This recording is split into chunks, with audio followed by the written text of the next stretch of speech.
with the flow, ebb and flow, getting into the flow.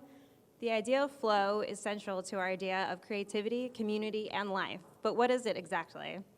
Getting into a state of flow is one of the best feelings a creative can experience. Hours seem to go by in minutes. To be in flow is to live and breathe as one with your art. Then there are those things that seem to flow all around us. The ambient sounds of our commute, people walking past on busy streets, the smell of rain after a storm. If you ask our speaker, hip-hop does both. The art form is not just something you do, but something you live, an embodiment of a global culture. Our Mexico City chapter chose this month's exploration of flow, and David Espinoza Alvarez illustrated the theme. Paul Willis is a hip-hop artist, educator, and community organizer who works to create positive community-building experiences through art, engagement, and service. Engaging youth and using music as a tool to inspire and educate has been at the forefront of his career. As part of the ZFG Collective and So Far Sounds Sacramento, he organizes pop-up shows, leads conversation around social justice, equity issues, and artistry, and empowers communities and youth. Paul currently serves on the executive board at Soul Collective, is a senior fellow of the Nehemiah Emerging Leaders Program, and is an organizing member for community events like MLK 365 March for the Dream and Rock the School Bells. His guiding pillars include hip-hop, education, social justice, and building community. Please welcome to the stage, Paul Willis.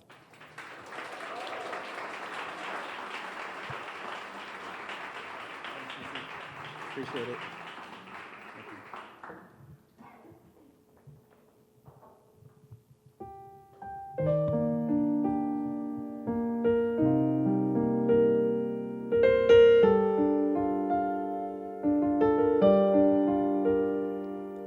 There's a war going on outside, no man is safe. There's a war going on outside, no man is safe. There's a war going on outside, no man is safe.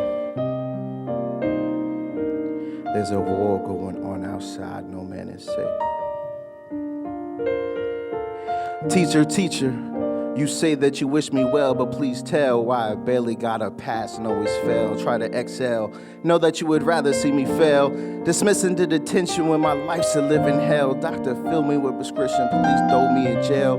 Mother fighting addiction, pop stuck in prison cells. I'm livid, telling myself there's no way I'm not a criminal. I'm king, pawns after me I can sell. Out of frustration with mass incarceration, it carousels. We carry shells from the sands and lands of our former selves. I inhale and breathe, seeking some sort of inner peace in a sanctuary city, surviving the police. I'm hungry, fighting for scraps in the belly of the beast, writing raps to keep the peace and honor the deceased. It's disease and war for the poor and poverty-stricken. Media won't pay attention because our lives are different pigments. There's a war going on outside, no man is safe. There's a war going on outside, no man is safe. There's a war going on outside, no man is safe.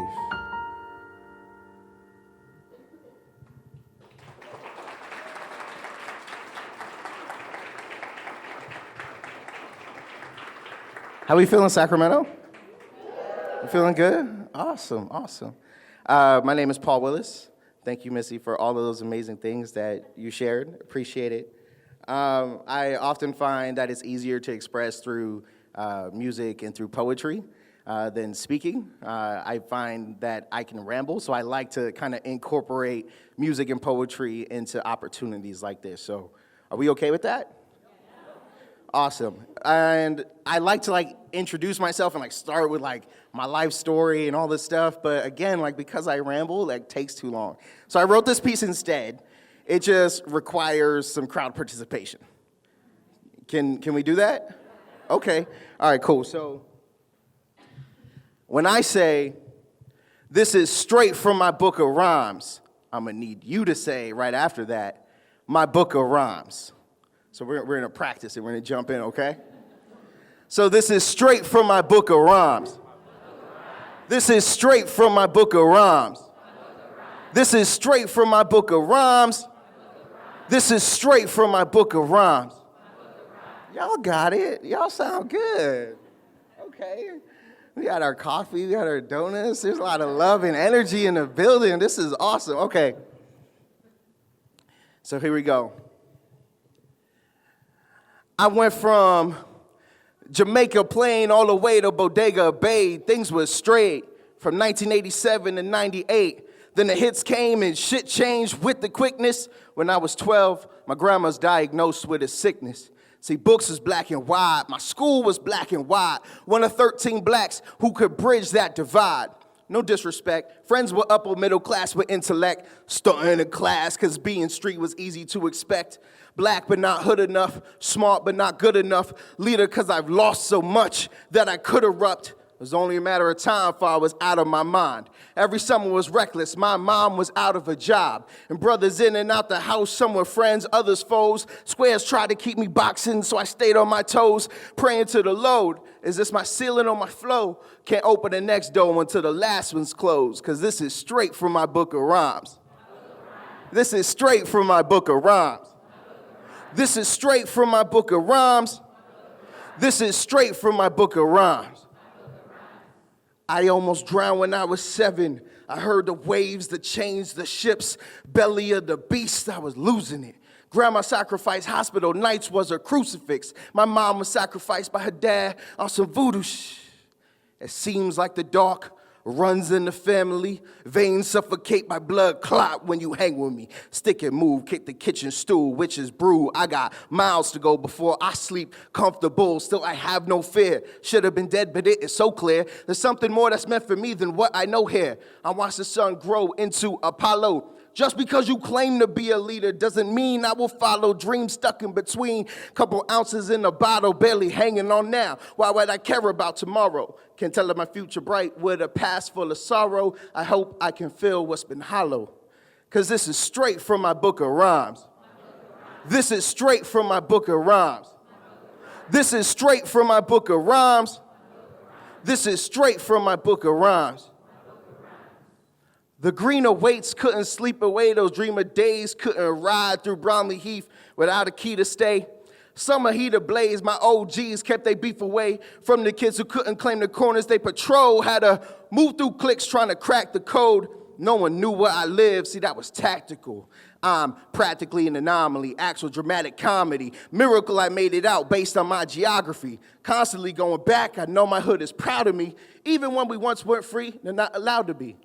See, the murals are coming down and High-Low became Whole Foods. Used to know all of my neighbors and now they have no clue. Like the scar next to my left eye, I couldn't see this coming. Fighting to survive, they hated black kids busing. Ain't it something? My grandma owned a house when the neighborhood was Jewish. Now I can't recognize it as I walk through it. Because this is straight from my book of rhymes. This is straight from my book of rhymes. This is straight from my book of rhymes. This is straight from my book of rhymes. Now I'm a rebel without a cause, 11 in my catalog, I invest, so I bet on me, see that's what I can afford. And the people love it, they applaud of their own accord, can't write me off, why? I chart my course. I know I haven't made it yet, dream big, the craziest. Futurists debated best, playing safe ain't the safest bet. But underestimated, took losses when I played my best. No regrets, it's all part of the test. Life blessed me with a gift, I'm very diplomatic also. I counted every punch with jabs and hooks to the torso. I seen the best in life because I know it when it's awful. I'm not black thought, I'm thoughtful, wishing you were more so. Lyrics like hieroglyphics were written in the source code. My hope is the music brings you peace in your war zone. Boom bap like Morse code, we the people, yeah, I thought so. And we will all meet at the crossroads. And I'm lacking competition because I'm in it by myself. Positioned by the rivers, now I turn them into wealth. I've listened for long enough, hidden for long enough, put one foot in front of the other, now I trip and falling up. The ladder of success starts on the bottom rung. Every day I wake up and look at who I've become, because I'm impressed. I overcame the greatest threats, built a bridge and paved the way for the next.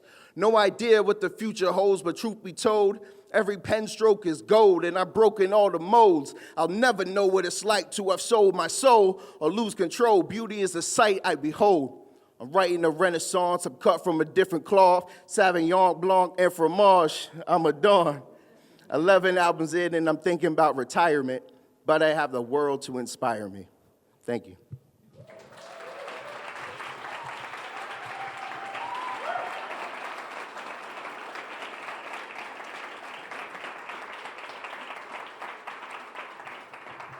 Appreciate it. So as you could hear, I'm not from Sacramento. I'm from Boston, Massachusetts, hence the Red Sox hat. Don't, kill me. You know what I'm saying? And growing up was tough. You know, there was a lot of challenges in my life.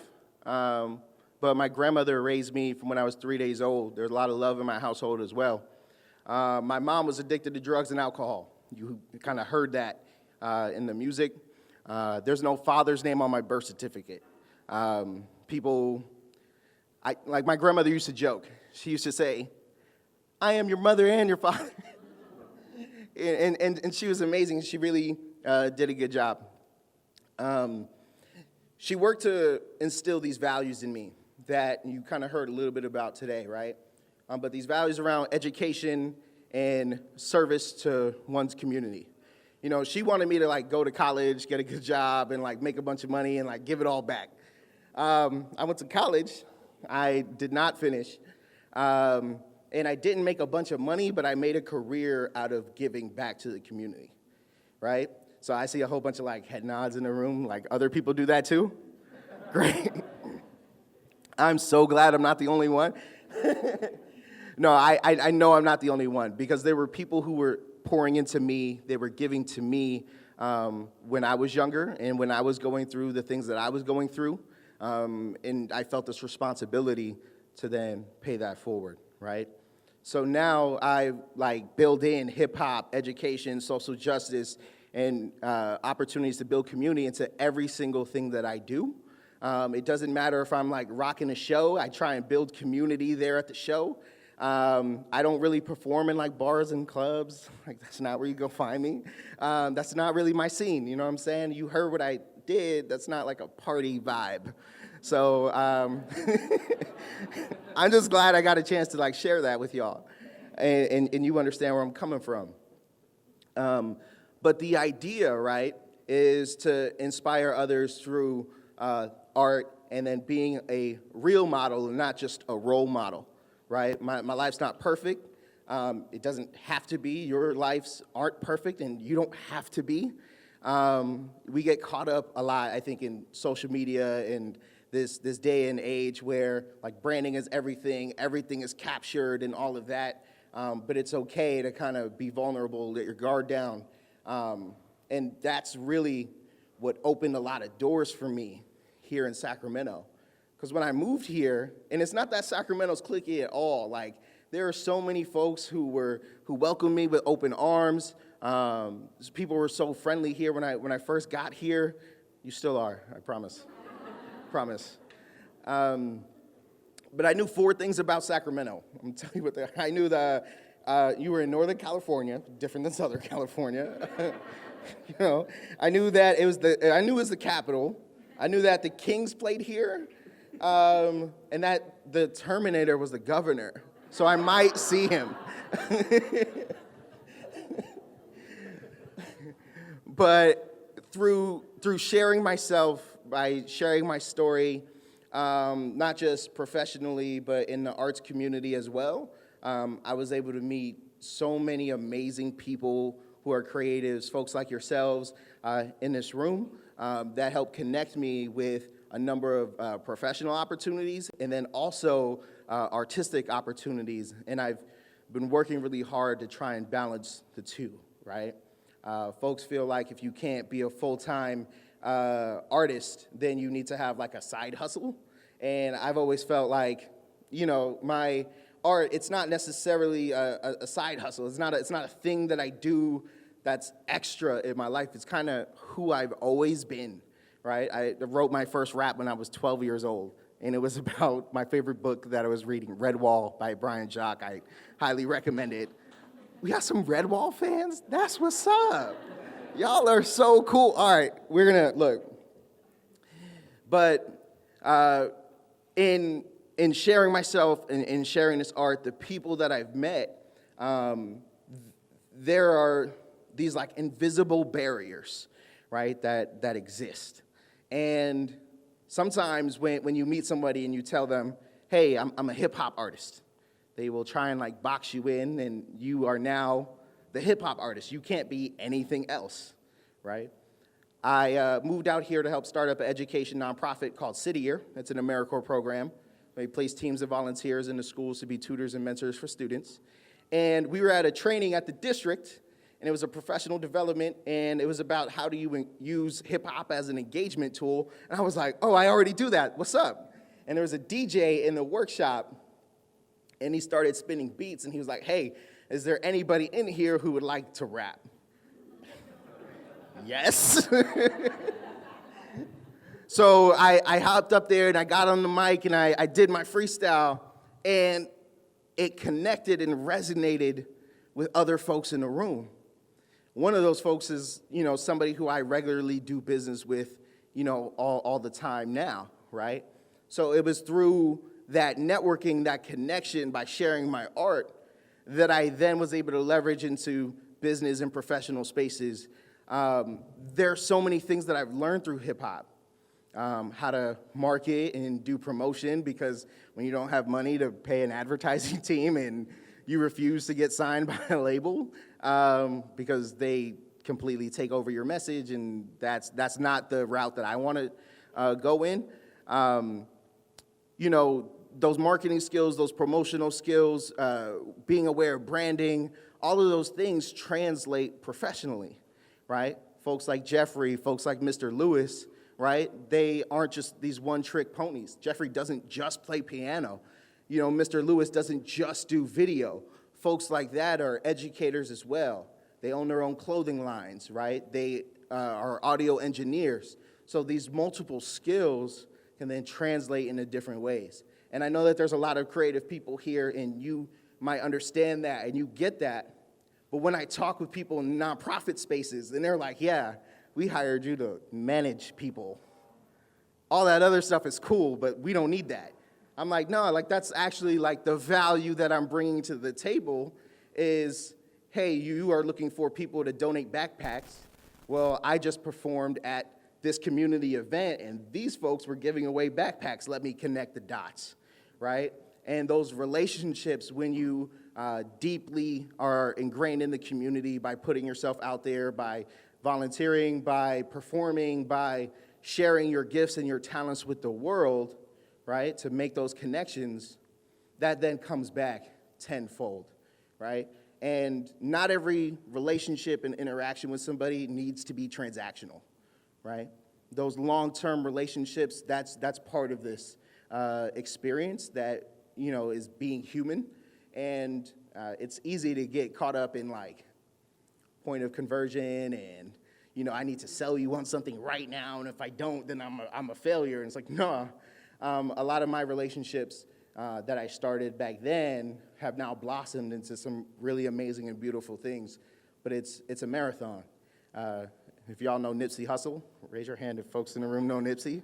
Okay, right.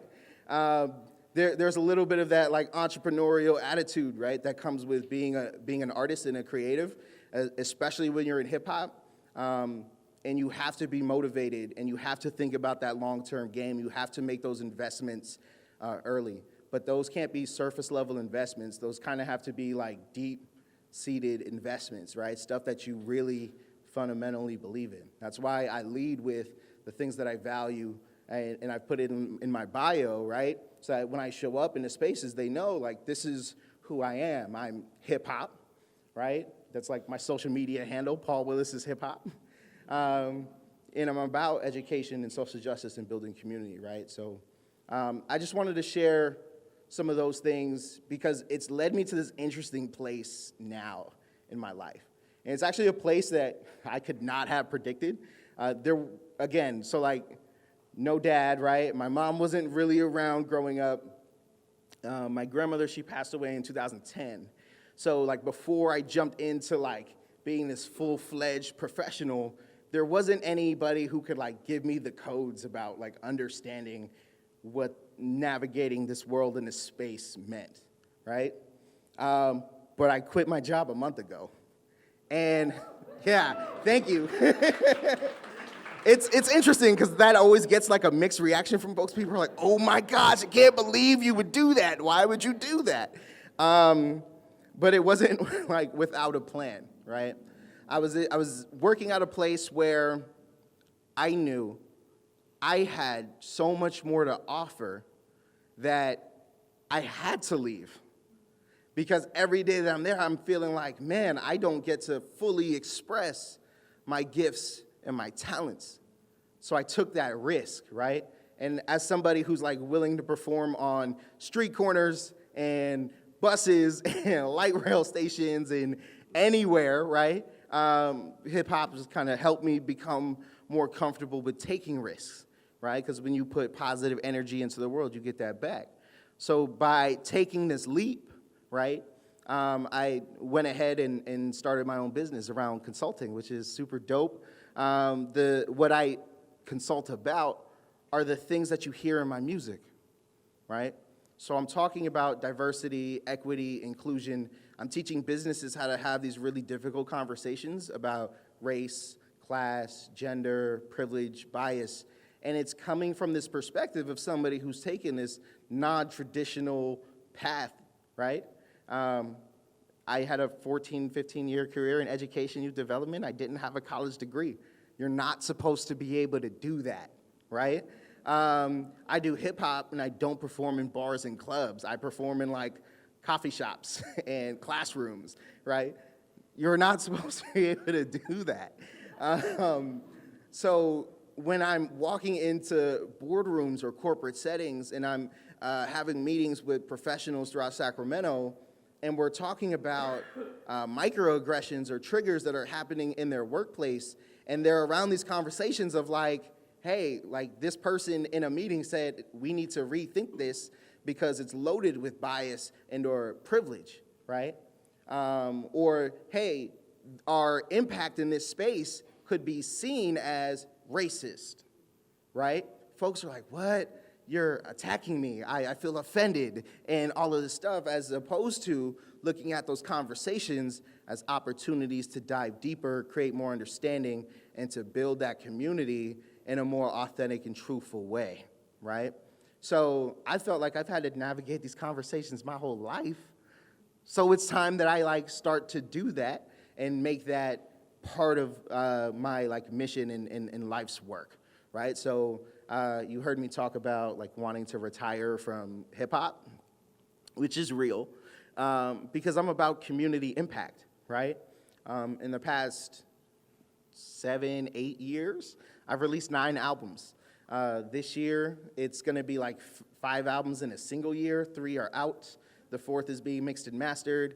And the last one, we are 8 tracks in on like a 9 or a 10 track project. So like, you know what I mean? I've put out a lot of material, but what I really value is going deeper into these relationships and using the music as a tool to begin these conversations, right? And it's been working, you know? Every day is an adventure. You know, I wake up and I'm like, hey, I need to go and talk to these 3 or 4 people today. And then those 3 or 4 people are like, hey, you need to go talk to these 3 or 4 other people. And like, that's how my weeks are filling up. And sometimes these conversations lead to like paying gigs and contracts. And other times it's like, hey, you know, you're not gonna get paid for this conversation or anything like that. I'm fine with that. But it's an opportunity to understand somebody and where they're at in their process and their understanding of this type of work, and to build with them in a positive way. Because again, I don't need something from you in our interactions, right? I'm just looking to connect in a deep and meaningful way. So with that, I've been able to realize my own promise and potential as a man, as somebody who's about the community, as a hip hop artist, and I just wanted to leave you with that message today. So we're gonna close with a piece, and then we'll open it up for Q&A. Cool?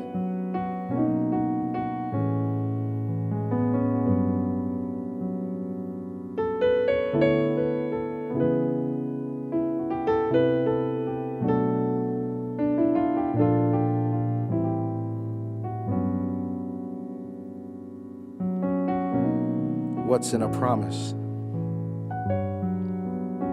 We used to pinky swear under yellow lights.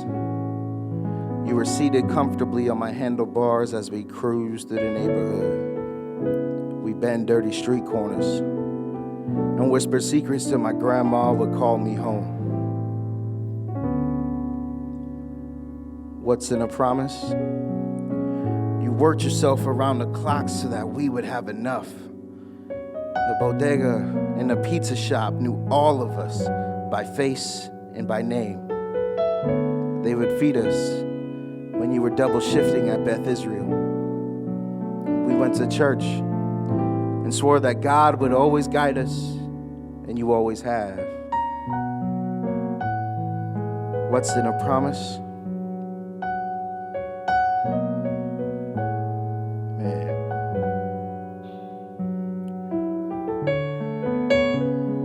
The Bible once talked about the promised land,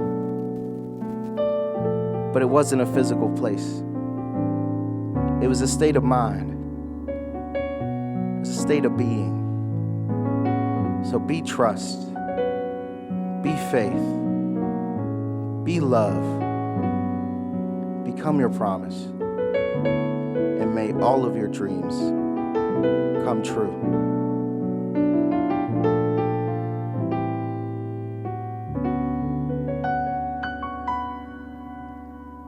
Can you give it up for Jeffrey Archie Jr.?